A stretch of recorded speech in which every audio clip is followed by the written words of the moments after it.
Le PDG millionnaire est entré dans son bureau en s'attendant à une autre journée ordinaire, jusqu'à ce qu'il trouve deux bambins blonds endormis sur sa chaise et une note qui allait tout changer. Les matinées de Jean Martin commençaient toujours de la même façon, tôt, calme et efficace. Il aimait arriver au bureau avant que le reste du monde ne s'éveille, lorsque la ville était encore lourde de brouillard matinal et que le bâtiment était suffisamment vide pour raisonner. Cela lui donnait un sentiment de contrôle, l'illusion d'avoir une longueur d'avance sur tout. Son manteau sur mesure, sa cravate sombre et ses chaussures cirées constituaient l'image qu'il portait telle une armure. Jason n'était pas seulement un PDG.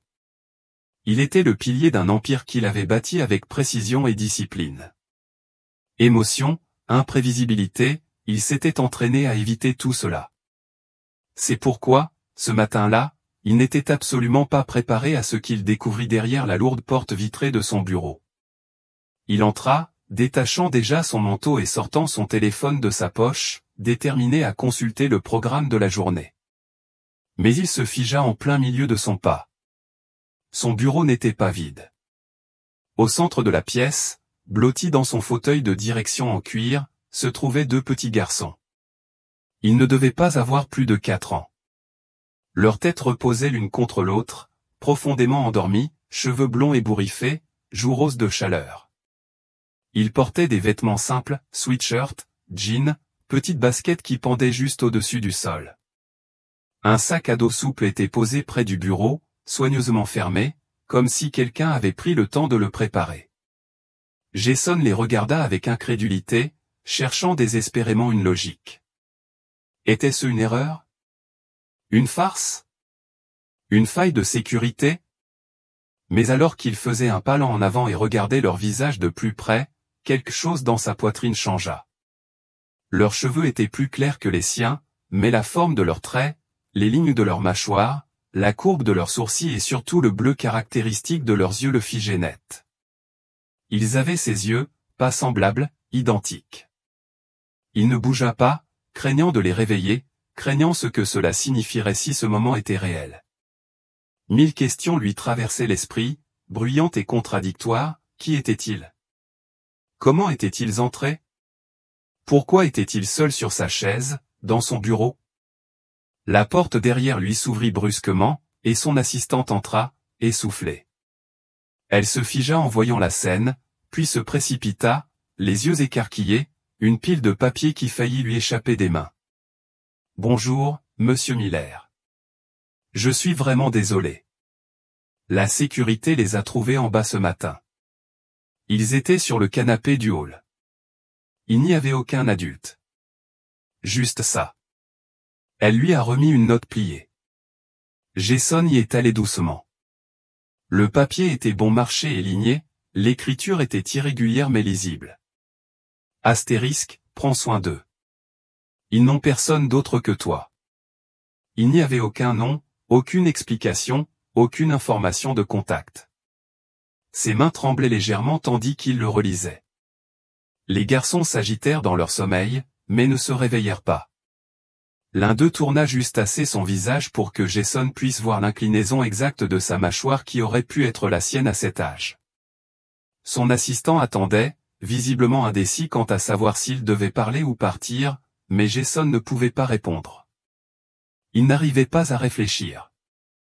Il se tenait juste là, avec le poids d'une vie de silence, soudainement assis sur sa chaise de bureau, respirant tranquillement dans deux petits corps. Sa voix, quand elle est venue, était calme. « Ne les touche pas, dit-il. N'appelle personne. Pas encore. » Elle hésita, hocha la tête une fois et recula. Jason s'installa sur la chaise en face d'eux, celle qu'il utilisait lors des entretiens et des réunions du conseil d'administration. Et pour la première fois depuis des années, il se sentit comme un homme qui n'avait aucune idée de ce qui l'attendait. Jason était assis en silence, à peine conscient du tic-tac de l'horloge sur le mur ou des pas doux résonnant dans le couloir devant son bureau. Tous ses plans soigneusement élaborés pour la journée réunion, rapports, appels aux investisseurs sont devenus sans importance alors qu'il regardait les deux garçons continuer à dormir paisiblement dans son fauteuil. Ils avaient l'air si à l'aise, comme s'ils appartenaient à cet endroit, comme si ce bureau, cet espace froid rempli de surfaces polies et de routines structurées, était en quelque sorte devenu un abri. La lumière des fenêtres projetait une lueur pâle sur leurs petits visages, soulignant leurs traits doux et leur indéniable ressemblance avec lui. Ce n'était pas seulement dans leurs yeux. C'était dans leurs expressions, la façon dont leurs sourcils se fronçaient légèrement, même pendant leur sommeil, la courbe de leurs lèvres, cette même inclinaison subtile du menton qu'il voyait dans le miroir chaque matin. Il ne savait pas combien de temps il resta là à regarder avant que le plus grand des deux ne bouge. Le garçon cligna des yeux vers lui avec confusion, puis s'assit, poussant doucement son frère pour le réveiller. Aucun d'eux n'avait l'air effrayé, seulement un peu incertain. Jason ouvrit la bouche, puis la referma. Il ne savait pas quoi dire. Que pouvait-il dire? « Salut, je suis l'étranger dans la chaise duquel tu es. Le père que tu n'as jamais rencontré. » Les garçons le regardèrent, leurs yeux passant de lui à la note maintenant posée sur son bureau. Jason se força à sourire, même si cela lui semblait étranger. « Salut, dit-il doucement. Je suis Jason. » Les garçons n'ont pas réagi immédiatement. Le plus petit, avec une légère cicatrice au-dessus du sourcil, tenait fermement la main de l'autre. Ce simple geste a touché Jason plus durement que tout autre. Ils se tenaient l'un à l'autre dans une pièce pleine de choses inconnues, comme s'ils savaient que c'était tout ce que l'autre avait. Il se leva et se déplaça lentement, s'accroupissant devant eux, essayant de ne pas les dominer ou de les intimider. « Ça va? Tu as faim? Soif? » Le plus petit hocha la tête. L'autre resta silencieux, l'observant toujours attentivement, le mesurant. Jason se leva à nouveau et appela son assistant. « Apportez-leur quelque chose à manger. De la vraie nourriture. Pas celle du distributeur automatique. » Elle hocha rapidement la tête et disparut. Jason retourna à sa chaise, celle en face d'eux, et s'assit, essayant de paraître calme.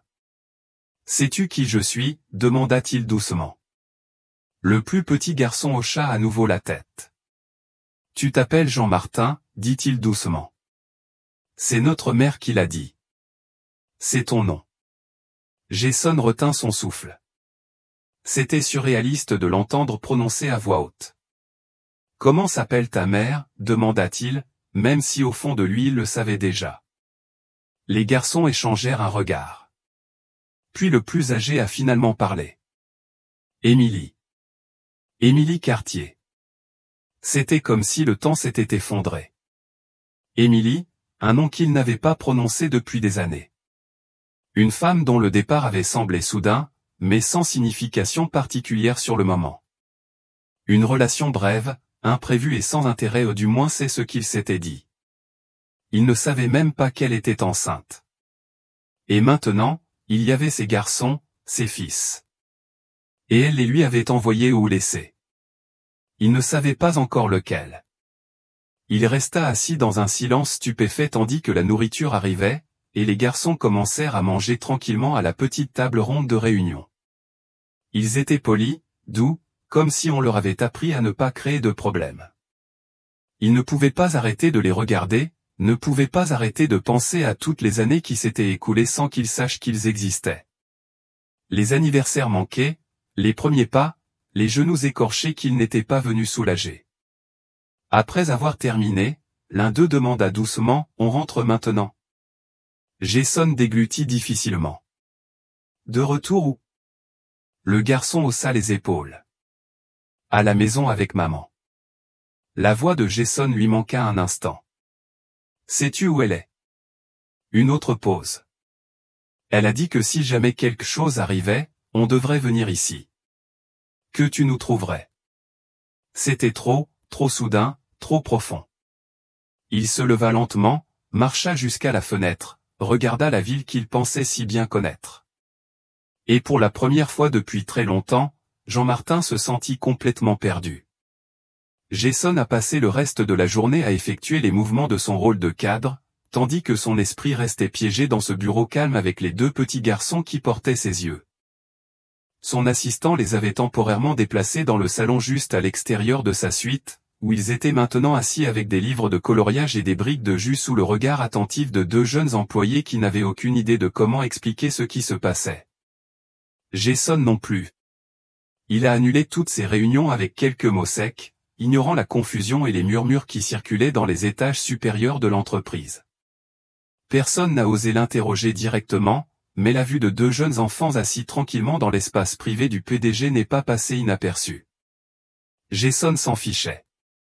Son monde entier avait changé, et le poids de ce changement pesait lourdement sur chaque respiration qu'il prenait.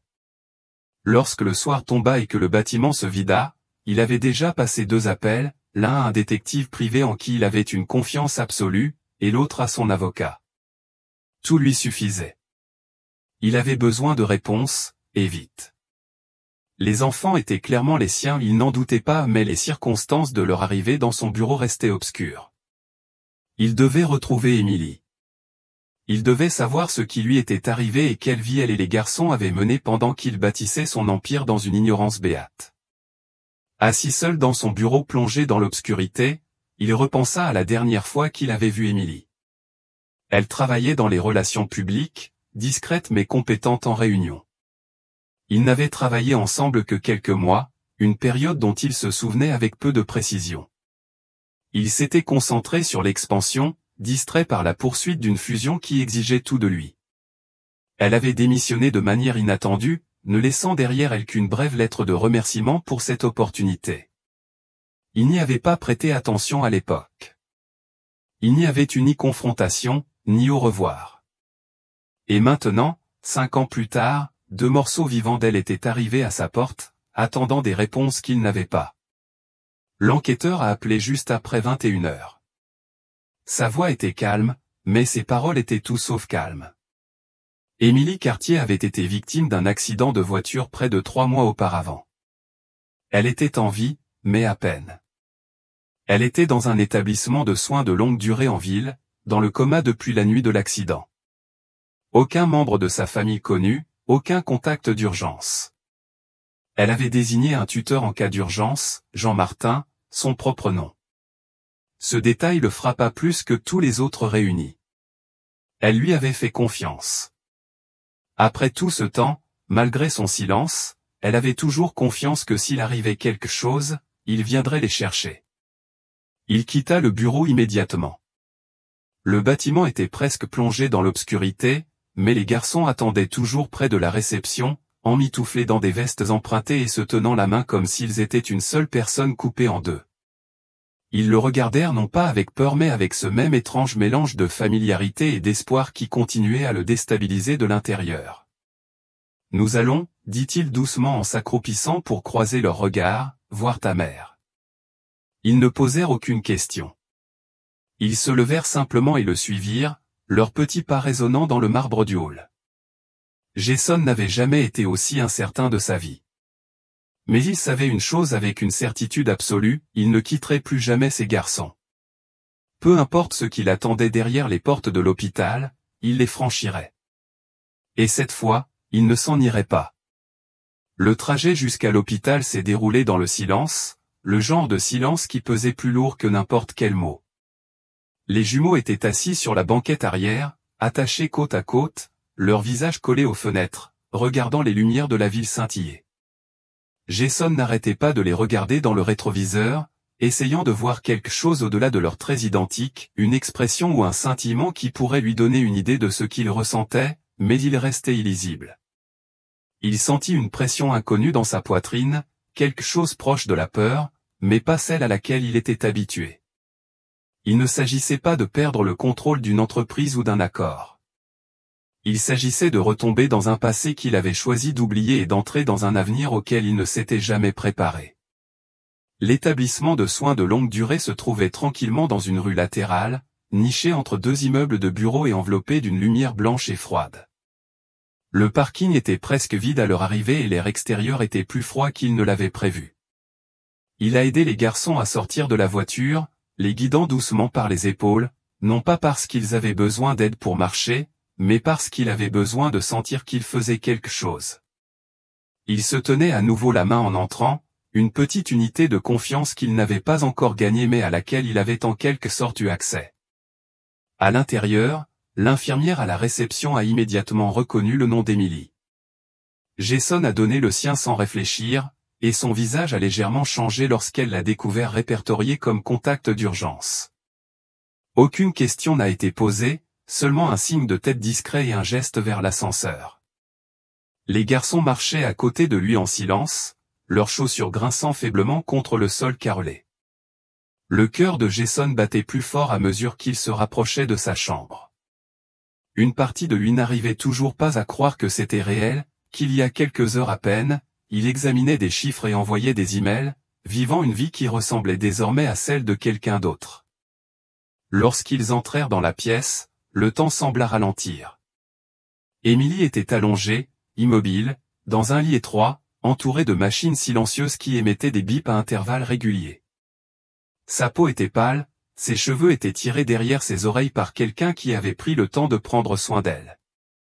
Il n'y avait pas de fleurs, pas de photos, pas de signe indiquant que quelqu'un était venu jusqu'à présent. Les garçons ne parlaient pas. Ils se dirigèrent naturellement vers elle, comme s'ils l'avaient fait 1000 fois. L'un d'eux grimpa prudemment sur la chaise à côté de son lit, lui tendant la main sans hésitation. Jason resta figé près de la porte, incapable de bouger, les observant comme s'il était de loin. Il n'avait aucune idée de ce qui l'attendait. Peut-être de la colère, peut-être du chagrin. Mais ce qu'il a vu était quelque chose de complètement différent, l'acceptation. Il s'avança finalement lentement jusqu'à ce qu'il soit au pied de son lit. Ses yeux scrutèrent son visage, essayant de se souvenir de la femme qu'elle était lorsqu'ils s'étaient rencontrés. À l'époque, elle était calme mais intelligente, toujours en avance dans les réunions, avec un esprit vif qu'il n'utilisait qu'en cas de besoin. Il se souvenait de la façon dont elle avait souri un jour lorsqu'il l'avait complimentée sur un rapport. La façon dont elle portait ses cheveux attachés en une tresse lâche quand elle restait tard. Il ne se souvenait pas l'avoir jamais vue effrayée. Mais maintenant, elle avait l'air fragile, comme quelqu'un suspendu entre ce monde et l'autre.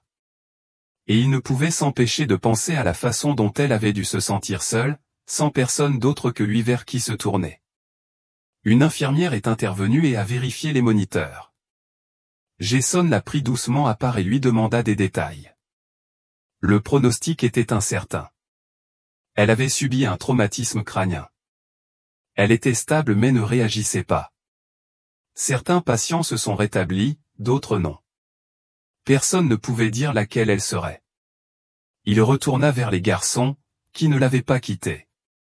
L'un d'eux leva les yeux vers lui et murmura, « Est-ce que maman va se réveiller ?»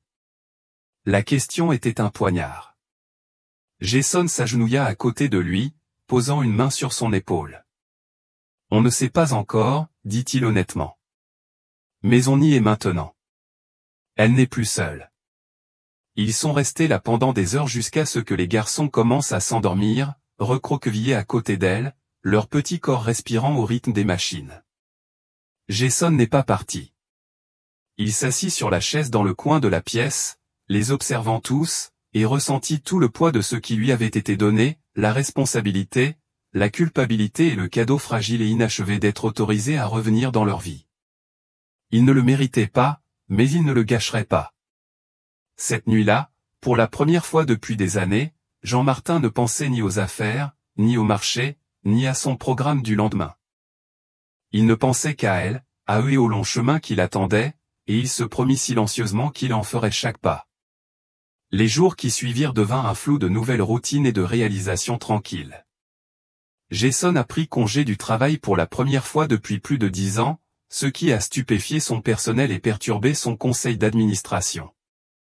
Il ne leur a donné aucune explication, si ce n'est une vague urgence familiale, et a fait confiance à son conseiller le plus haut placé pour maintenir les choses en ordre pendant qu'il se retirait.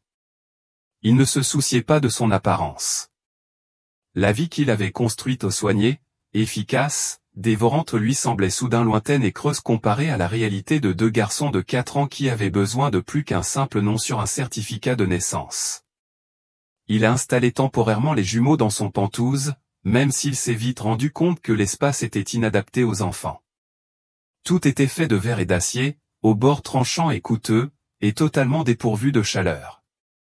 Il a vidé son bureau à domicile pour faire de la place pour 2 petits lits, a acheté des jouets qu'il ne comprenait pas et est resté impuissant dans l'allée du supermarché, se demandant quelles céréales choisir. Il ne connaissait pas leur routine, leur couleur préférée, ce qui les effrayait la nuit ou les faisait rire de manière incontrôlable. Il ne savait pas ce qu'ils avaient vécu avec Émilie, comment elle les avait élevés, ce qu'elle leur avait dit de lui, si tant est qu'elle leur ait dit quoi que ce soit. Mais ils n'ont pas agi avec colère. Ils n'ont pas exigé de réponse. Ils l'observaient simplement de près, comme s'ils attendaient de voir qui il allait devenir maintenant qu'il les avait sous sa garde. Les matins étaient difficiles. Jason brûlait souvent du pain grillé, renversait du jus sur les comptoirs en marbre et renonçait à essayer de nouer correctement ses lacets sans leur aide. Les garçons étaient patients avec lui comme seuls les jeunes enfants peuvent l'être, curieux, observateurs, tranquillement pleins d'espoir. Il a commencé à lire des histoires avant de dormir, trébuchant sur des voix idiotes qui les faisaient rire sous les couvertures. Il apprit qu'ils aimaient les livres sur les dinosaures, que l'un d'eux, Léo, détestait les bananes, et que l'autre, Luc, aimait. Il les regardait aligner ses petites voitures en rangée parfaite avant d'aller se coucher. Il se dessinait avec un homme qu'ils avaient commencé à appeler « papa » sans hésiter. Chaque fois qu'il entendait ce mot, quelque chose le secouait. Chaque soir, ils allaient à l'hôpital. Les jumeaux apportaient de nouveaux dessins à Émilie, lui racontant leur journée, même si elle ne pouvait pas répondre. Jason les regardait assis près de son lit, lui parlant comme si elle dormait, comme si elle allait se réveiller à tout moment et leur demander de tout raconter à nouveau. Parfois, il restait dans un coin sans rien dire. D'autres fois, il s'asseyait à côté d'eux et murmurait des excuses à la femme qui lui avait autrefois fait suffisamment confiance pour porter seul ce fardeau. La culpabilité ne le quittait jamais. Elle subsistait discrètement, en arrière-plan de chaque sourire, de chaque rire, de chaque prière du soir. Un après-midi, après que les garçons furent rentrés chez eux avec son assistante pour la nuit, Jason resta à l'hôpital plus longtemps que d'habitude. Il s'assit près du lit d'Émilie et observa son visage, pâle mais paisible, sa main posée doucement sous la couverture. Il se souvenait de sa force, de son insistance à ne jamais rien lui demander, même lorsqu'il avait mis fin à leur relation. À l'époque, elle devait déjà savoir qu'elle était enceinte. Et pourtant, elle était partie sans un mot, choisissant de ne pas se lancer dans une bataille pour laquelle il n'était pas prêt. Elle lui avait maintenant envoyé leur fils avec rien d'autre qu'un mot, croyant qu'il finirait par les rejoindre d'une manière ou d'une autre. Il parlait doucement, plus pour lui-même que pour elle. Il lui raconta leur journée, Léo aimait les chaussettes de super-héros et Luc détestait l'heure du coucher, et les deux garçons avaient mémorisé le code d'accès de l'immeuble et insistaient pour le composer eux-mêmes.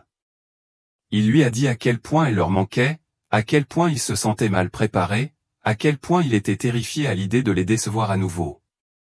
Après une longue pause, il dit ce qui se construisait en lui depuis ce premier matin dans son bureau. Je n'ai jamais voulu être père, car j'avais peur de ressembler au mien, absent, distrait, plus absorbé par le travail que par la vie. Je pensais que rester loin de lui les sauverait de cela. Mais j'avais tort. Il leur fallait juste quelqu'un qui reste. Et je reste. Je ne vais nulle part maintenant. Il n'y eut aucune réponse, seulement le bourdonnement des machines et le son de voix lointaines dans le couloir. Mais dans cette pièce silencieuse, quelque chose changea. Rien de dramatique. Pas de mouvement brusque, pas de réveil miraculeux, juste un profond silence en lui, étrange, qui lui donnait enfin l'impression d'être en paix. Et pour Jean Martin, qui avait vécu toute sa vie en évitant tout ce qui demandait trop à son cœur, c'était tout. L'hiver s'est installé lentement, projetant un froid gris sur la ville et givrant les hautes fenêtres du Penthouse de Jason avec de délicats motifs de glace. Les jumeaux avaient commencé à s'installer dans leur nouvelle routine et Jason, à son propre étonnement, s'installait dans la paternité. Chaque jour apportait de nouvelles découvertes, non seulement sur les garçons, l'entêtement discret de Léo, l'habitude de Luc de fredonner quand il se concentrait, leur fascination commune pour les blocs de construction et tout ce qui était sucré, mais aussi sur lui-même. Il pensait que l'éducation des enfants serait une question de structure et de contrôle, des choses qu'il comprenait bien.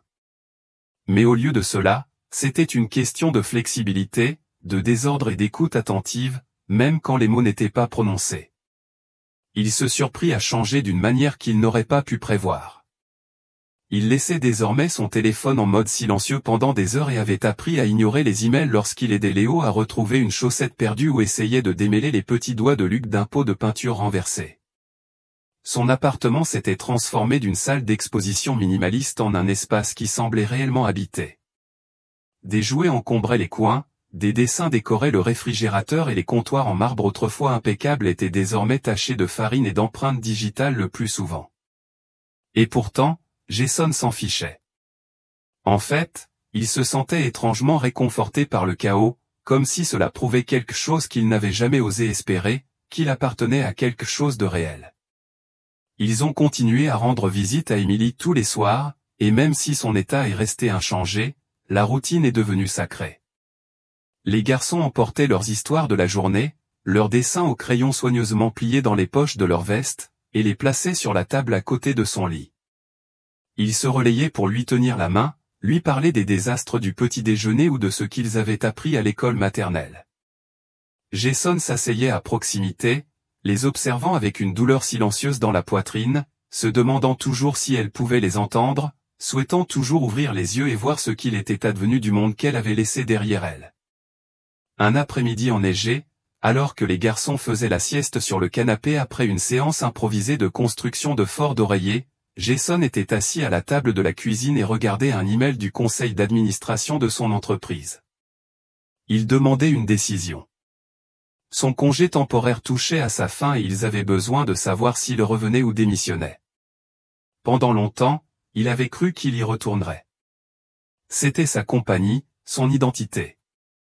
Mais alors qu'il était assis dans cette cuisine, entouré de preuves d'une vie bien plus désordonnée et plus significative que celle qu'il avait laissée derrière lui, il réalisa qu'il ne voulait plus diriger le monde depuis un bureau d'angle.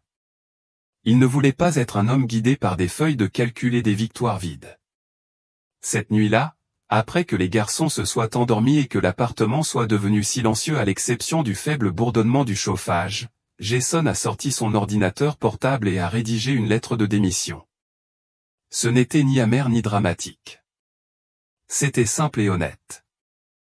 Il a remercié le conseil d'administration pour sa confiance et a reconnu le travail qu'ils avaient accompli ensemble, mais il a terminé avec une vérité qu'il avait finalement acceptée, son héritage ne résidait pas dans les chiffres ou la reconnaissance publique, mais dans les petites voix qu'il appelait désormais papa. Le lendemain matin, Jason a préparé des crêpes à partir de zéro, a brûlé le premier lot et a ri lorsque les garçons lui ont demandé s'ils pouvaient aider à le réparer. Il leur tendit à chacun une cuillère et les laissa remuer la pâte, la farine saupoudrant l'air et atterrissant dans leurs cheveux. Et pour la première fois depuis aussi longtemps qu'ils s'en souviennent, il avait l'impression d'être exactement là où il était censé être. Plus tard, alors qu'il marchait à nouveau dans la neige vers l'hôpital, Luc glissa sa main dans celle de Jason sans lever les yeux, et Jason la serra doucement, le froid oublié dans la chaleur de cette simple connexion. Ils entrèrent dans l'hôpital comme ils le faisaient toujours, ils saluèrent les infirmières familières et entrèrent dans la pièce qui était lentement devenue une seconde maison. Mais cette fois, quelque chose était différent. Au début, Jason ne savait pas quoi dire. C'était juste un silence, la sensation que quelque chose bougeait doucement dans l'air. Les machines émettaient un bip régulier. Les lumières projetaient leur douce lueur habituelle. Mais les doigts d'Emily tressaillirent lorsque Léo lui plaça un dessin dans la main. Une seule fois, à peine visible, mais c'était suffisant. Jason se pencha plus près, l'appelant doucement par son nom. Pendant un instant, haletant, il le vit. Ses paupières ne battirent qu'une seconde. Mais cette fois, l'espoir n'était pas imaginaire. Il regarda ses fils, qui fixaient leur mère avec de grands yeux. Il réalisa que peu importe ce qui se passerait ensuite, tout avait déjà changé.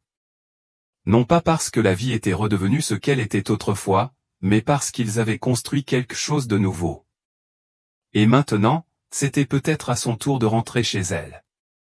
La semaine qui a suivi a été une marche prudente entre l'espoir et la peur.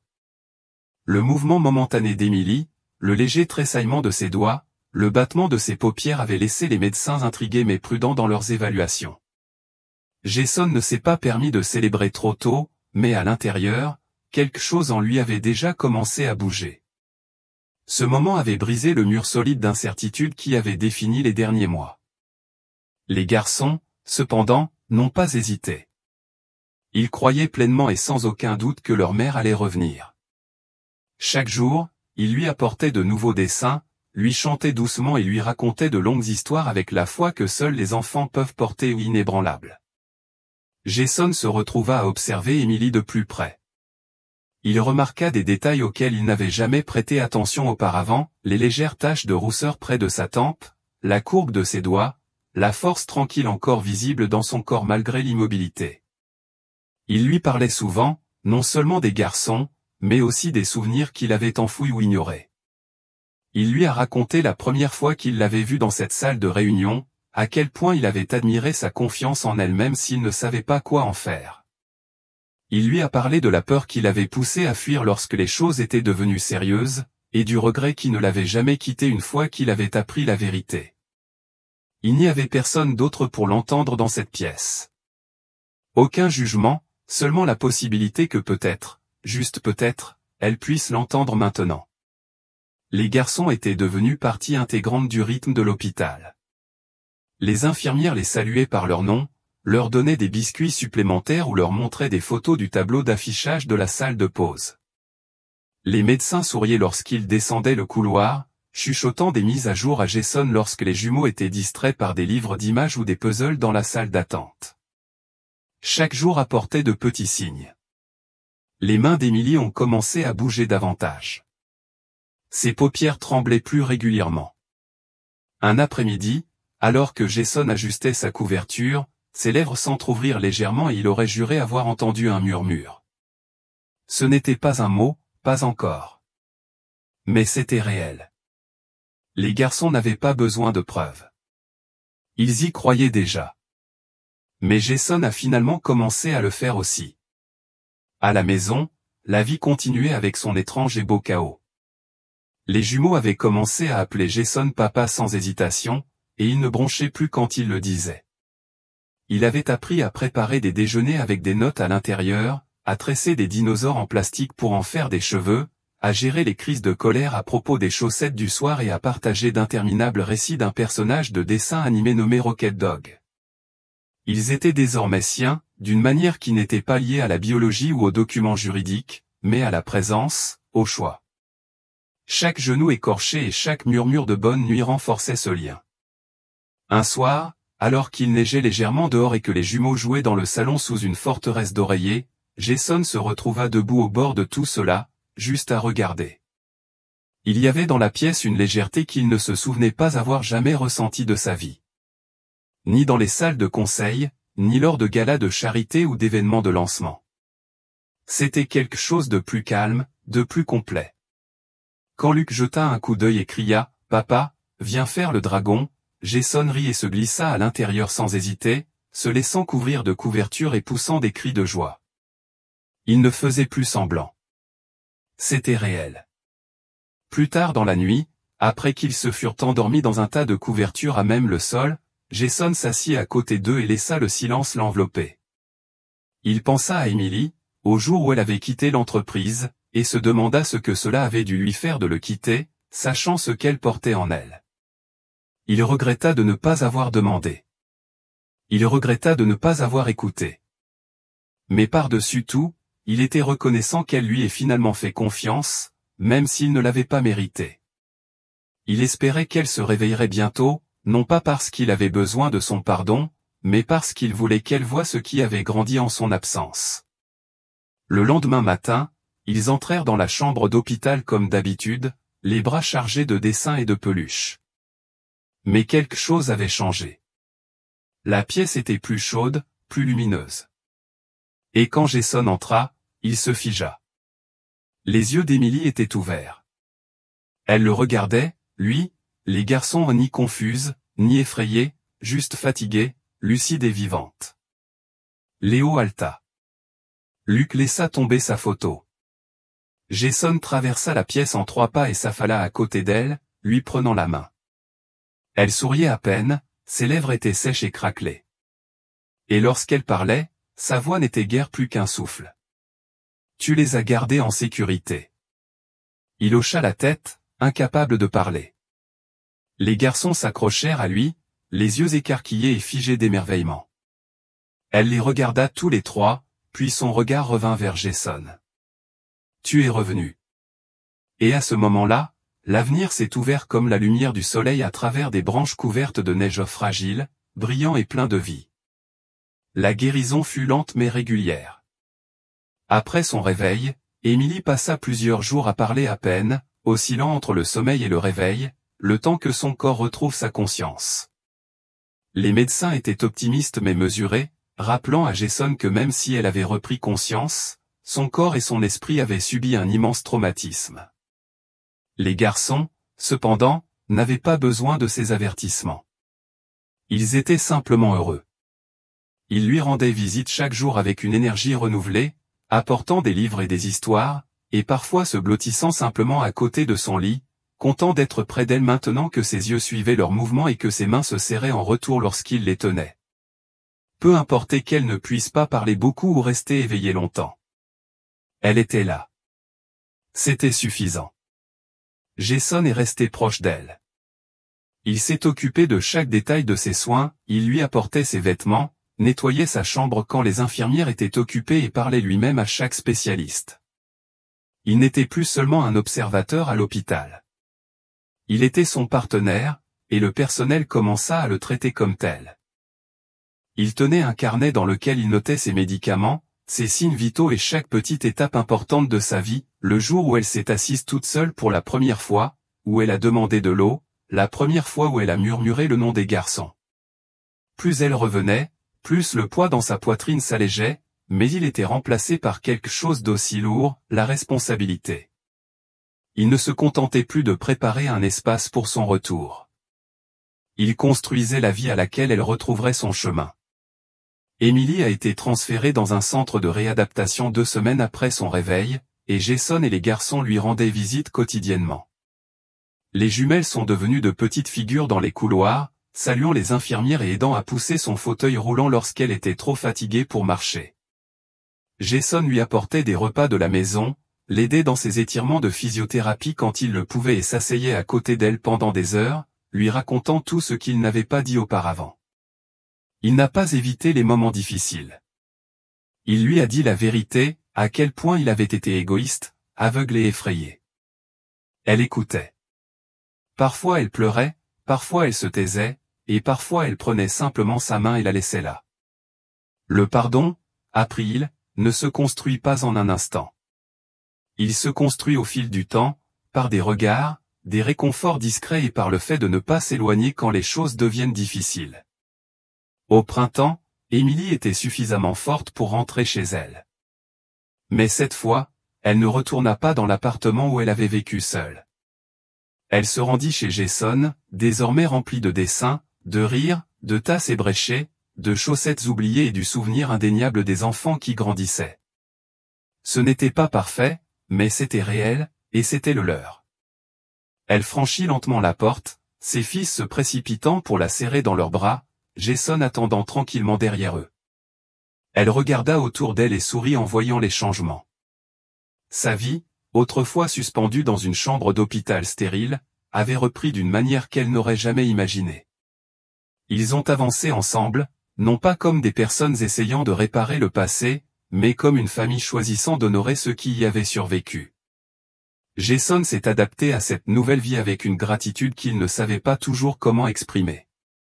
Il a appris à être présent, non seulement dans les grands moments, mais aussi dans les petits, la façon dont les garçons l'attendaient à la porte de l'école, la façon dont Émilie riait lorsqu'elle oubliait la liste de courses, la façon dont le silence lui semblait réconfortant maintenant au lieu d'être froid. Un dimanche après-midi, alors qu'ils étaient tous assis sur une couverture de pique-nique dans le parc, Émilie se reposant contre lui, les garçons chassant les papillons à proximité, Jason les regarda et ressentit quelque chose qu'il n'avait jamais vraiment autorisé auparavant, la paix. Non pas parce que tout était réglé, non pas parce que la culpabilité avait disparu, mais parce qu'il avait choisi un autre type de réussite. Un amour qui ne se construit pas dans les salles de conseil ou qui ne se mesure pas en termes de profit, mais qui est façonné par le rythme régulier de l'amour quotidien. Alors que le soleil baissait et que les garçons revenaient en courant avec les genoux tachés d'herbe et les cheveux emmêlés, Jason les prit dans ses bras et embrassa leur front. Emily s'appuya contre son épaule, sa voix douce contre son oreille. « Tu as trouvé ton chemin. » Et Jason, regardant ses fils, son partenaire et la vie qu'il avait presque manquée, murmura en retour, « Merci à vous tous. » Ils sont restés là tandis que le ciel devenait doré, n'ayant besoin de rien de plus que ce qu'ils avaient déjà. Et pour la première fois, Jason ne pensait pas à ce qui allait suivre. Il l'a simplement respiré. Ce que j'aime le plus dans la fin de cette histoire, c'est sa force tranquille. Elle ne repose pas sur des rebondissements dramatiques ni sur des dénouements parfaits, mais puise sa force dans l'honnêteté émotionnelle et la complicité méritée. La transformation de Jason n'est pas soudaine. Elle est lente, parfois chaotique, et profondément humaine. Regardez un homme si enraciné dans le contrôle et l'isolement devenir quelqu'un qui embrasse l'amour, la présence et la vulnérabilité est incroyablement gratifiant. L'histoire nous rappelle que la rédemption ne vient pas de grands gestes, mais d'efforts constants, d'humilité et du courage de rester quand cela compte le plus. L'image finale où une famille guérit non pas en effaçant la douleur mais en choisissant de construire quelque chose de nouveau malgré elle est le genre de fin qui persiste longtemps après la dernière ligne.